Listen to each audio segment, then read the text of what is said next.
শিক্ষকদের শান্তিপূর্ণ কর্মসূচিতে পুলিশি হামলা এবং গ্রেপ্তারকৃত শিক্ষকদের মুক্তির দাবি এবং আমাদের যে 3 দফা দাবি বাস্তবায়নের জন্য আজকে আমরা কেন্দ্র ঘোষিত যে কর্মবিরতি, অনির্দিষ্টকালের কর্মবিরতি পালন করছি।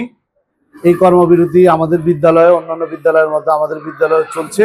আমরা সরকারের কাছে আহ্বান জানাচ্ছি, খুব দ্রুত আমাদের এই দাবি মেনে নিন, আমরা শ্রেণীকক্ষে ফেরত যেতে চাই। আমাদের নির্ধারিত সময় অনুযায়ী গতকাল কেন্দ্রীয় শহীদ মিনারে শিক্ষকদের শান্তিপূর্ণ অবস্থান ধর্মঘটে পুলিশি হামলা এবং অসুস্থ শিক্ষকদের চিকিৎসার ব্যবস্থা, আটককৃত শিক্ষকদের মুক্তির দাবি এবং পূর্ব ঘোষিত 3 দফা দাবি আদায়ের লক্ষ্যে আমরা আজকে পূর্ণ দিবস আমাদের বিদ্যালয় সহ সারা বাংলাদেশের সকল প্রতিষ্ঠান শতভাগ কর্মবিরতি পালন করছি।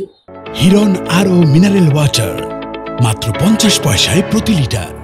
গত 8 তারিখ আমাদের পূর্ব ঘোষিত জাতীয় শহীদ মিনারের শিক্ষকদের শান্তিপূর্ণ কর্মসূচিতে পুলিশি হামলার প্রতিবাদ এবং আটককৃত শিক্ষকদের মুক্তির দাবিতে আমাদের কর্মবিরতি চলছে সারা বাংলাদেশের ন্যায় এখানেও।